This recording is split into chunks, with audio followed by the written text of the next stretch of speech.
Good afternoon, students. Today we discuss about genomics, human genome project, and DNA fingerprinting from molecular basis of inheritance. Genomics is the study of genomes. So first we see what is genome. Genome is the total genetic constitution of an organism. Simply you can say genome is a complete set of DNA present in the organism. Each genome contains all of the information needed to build and maintain the organism. Or genome is nothing but a one complete set of chromosomes, that is haploid set of chromosomes. In human genome, there are more than 3 billion DNA base pairs are present. In human, germ cells, that is male or female gametes are haploid, hence contain one set of genome, which is 3 billion base pairs long. While diploid cell possesses 2 copies of genome with 6 billion base pairs of DNA. The term genome was introduced by a H. Winkler in 1920. Next term is genomics. Genomics is the study of genomes. This genomics term was coined by T.H. Roderick in 1986. Genomics is classified into two types: structural genomics and functional genomics.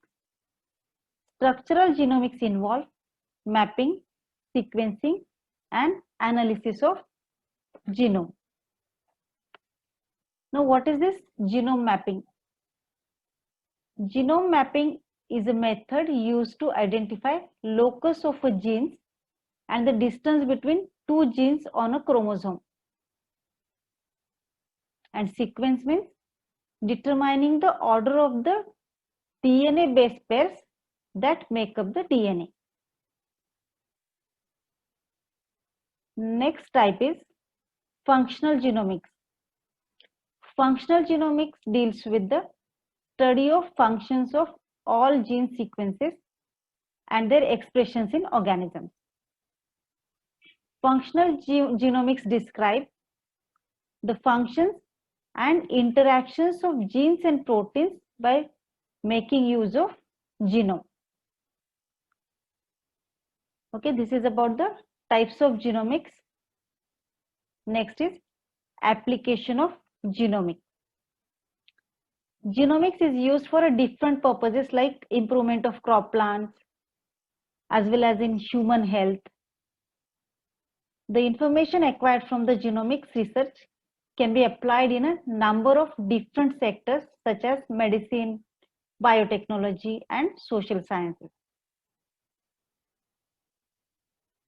Genomics is also used in treatment of genetic disorders through a gene therapy. Gene therapy is a technique which is used to treat the genetic disorders, in which gene is inserted into a patient's cell instead of drugs or surgery. Now, second application, genomics is used in agriculture to develop transgenic crops having a more desirable characters.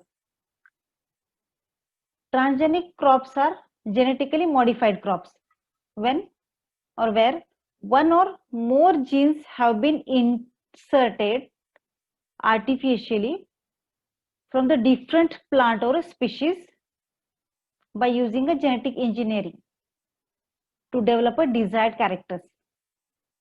Okay. Next application, genetic markers are developed in genomics.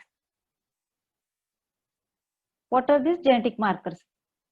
Genetic marker is a segment of a DNA with a known location on the chromosome, which is used to find out the unknown gene sequence in the forensic analysis. To detect the unknown gene sequence, this segment of DNA is used, which is having a known location. Okay. Then the next application is genomics can lead to introduce a new gene in a microbes to produce a desirable enzymes. This information is also used in therapeutic proteins. That means by using this information, a protein can be made which is used as a drug. Also, genomics used in biofuels. Then the next is Human Genome Project. Human Genome Project. Human Genome Project was mega international project. It was led by the International Administration of the Human Genome Organization. This project was coordinated by the US Department of Energy and National Institute of Health. Other countries like United Kingdom, France, Germany, Japan, India, and China contributed in this project. This project formally began in 1990 and was completed in 2003. It took 13 years to complete. About 9 billion US dollars cost was estimated for this project. The Human Genome Project was multinational research project, and many scientists from different countries worked together to determine the genomic structure of human. In this project, all the human chromosomes have been sequenced. We know there are 46 chromosomes present in our body, which are arranged in 23 pairs. You can see in the picture, from these 23 pairs, 22 pairs are autosomes and 23rd pair is of sex chromosome. It may be XX or XY. These 22 pairs of autosomes are homologous. So one set, that is single 22 autosomes and X and Y chromosomes have been sequenced in this project.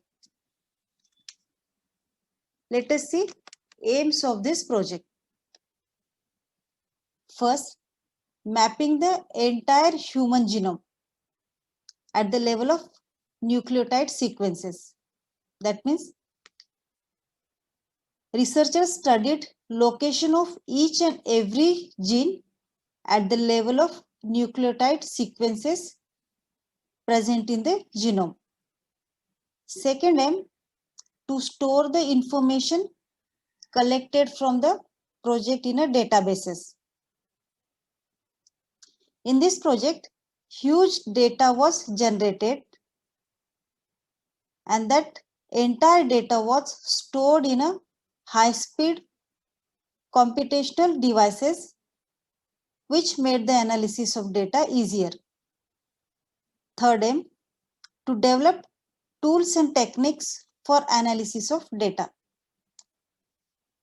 And for this purpose, a new area developed in biology and which is called as a bioinformatics, where mathematical and statistical techniques are used for analyzing data. Next aim, transfer of the related technologies to the private sectors. That is, generated data has to be used for commercial purpose such as industries. Now the last aim, taking care of the legal, ethical and social issues which may arise from project. Okay, this is about the aims of this project. Now we see the salient features of Human Genome Project. According to HGP, the human genome contains over 3 billion database pairs. This project has provided a complete and accurate sequence of 3 billion DNA base pairs that make human genome. Human genome is estimated to have about 33,000 genes. Okay. This is about the human genome. Along with human genome, this project also sequenced the genomes of several other organisms such as mouse, fruit fly, roundworm, yeast, bacteria like E. coli, and the entire information regarding the above organisms is given in the chart. This information will be useful for the further research work,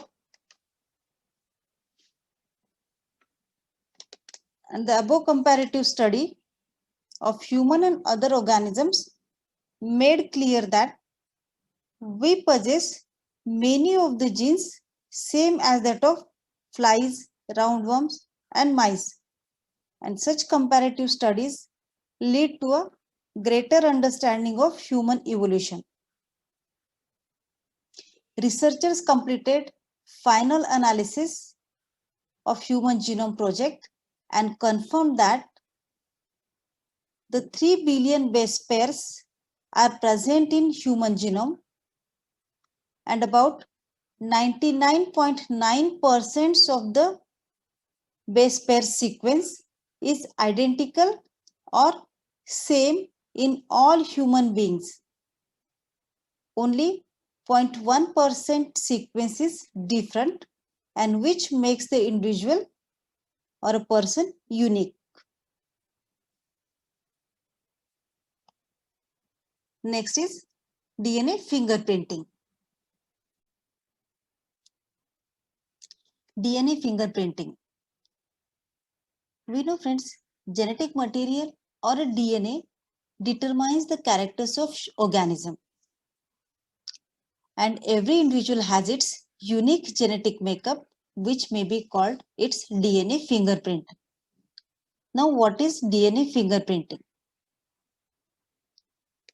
The technique used to identify person with the help of DNA restriction analysis is known as DNA profiling or DNA fingerprinting.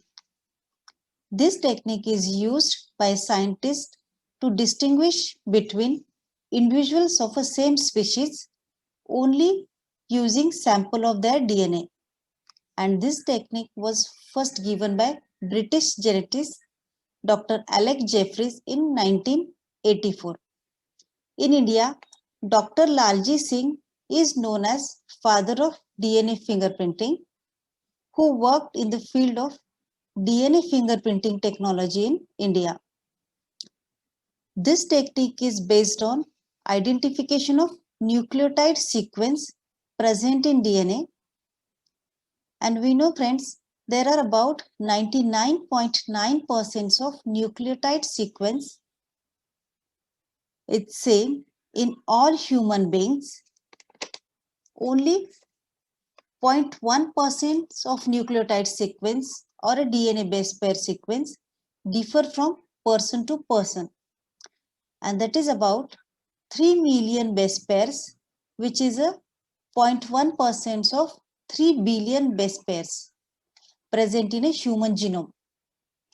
Every person shows unusual sequences of 20 to 100 base pairs, and these unusual or unique sequences repeat several times, and such repeated sequences are called variable number of tandem repeats, and its abbreviated form VNTRs. The length of the VNTRs is different in each individual, which makes that person unique. And this VNTRs is used in DNA fingerprinting to identify the person or individual. Now we see how the DNA fingerprinting technique works. There are several steps involved in DNA fingerprinting. We study all these steps one by one with the help of pictures. First step is isolation of DNA. DNA must be recovered from cells or tissues of the person's body. DNA can be isolated from blood, hair roots, skin, saliva, semen, body tissues, etc. parts. In this step, cells are broken down to release or to isolate DNA. If only small amount of DNA is available, in some crime cases, a small amount of DNA is available, then it can be amplified by using PCR technique, which is called polymerase chain reaction. By using this PCR technique, you can make more copies of that particular DNA fragment. Now, what is this PCR? We will study it in detail in biotechnology chapter. Next step is restriction digestion. Here, the isolated DNA is treated with restriction enzymes, endonucleases. Each restriction enzyme cut DNA at specific base sequence to form small fragments of different sizes. And this is called restriction fragment length polymorphism. In this way, VNTRs are collected. Then the third step is gel electrophoresis. These fragments separated on the basis of size by this gel electrophoresis. In this process, DNA fragments are injected into small sockets, you can see in the picture, and an electric current is applied along the agar gel. DNA fragments are negatively charged, move to the positive poles, and the shorter DNA moves faster than the longer fragments, and the DNA fragments are separated on the basis of size, and these results into the formation of bands. Further, double-stranded DNA splits into single-stranded DNA by a alkali treatment. Now the next step is Southern blotting. The separated DNA fragments are transferred to a nylon membrane or a nitrocellulose filter paper, and by placing the sheet on the gel and soaking them overnight, this process is called Southern blotting.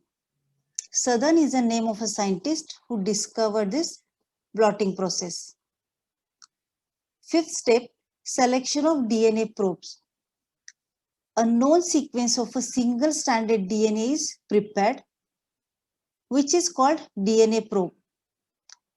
This DNA probe is obtained from organisms or prepared by a complementary DNA, which is synthesized usually from a messenger RNA.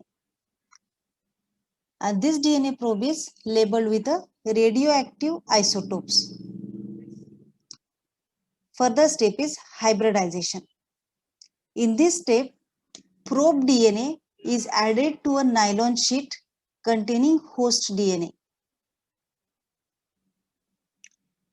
DNA probe pairs with the complementary base sequence of the host DNA, and as a result, DNA-DNA hybrids are formed on the nylon membrane. Further, nylon membrane is washed to remove remaining single-stranded DNA probes, and then it is allowed for the next step, that is photography. In this step, nylon membrane is photographed on an X-ray film by autoradiography, and X-ray film shows multiple number of bands that looks like a barcodes. Further, the film is analyzed to determine the presence of hybrid DNA, and in this way DNA fingerprinting is done. Now, application of DNA fingerprinting. first application in forensic science, DNA fingerprinting is used to solve variety of criminal cases. Second application, DNA fingerprinting is used to find out the biological father or mother or both of the child in case of disputed parentage. And the third is DNA fingerprinting is used in pedigree analysis in cats, dogs, horses or humans. What is this pedigree analysis? Pedigree analysis is used to determine the mode of inheritance of a particular disease or a trait which predict the probability of its appearance. Okay, in this way, there are number of applications are found, and here we have done with the molecular basis of inheritance chapter. Here we have completed the molecular basis of inheritance. Thank you.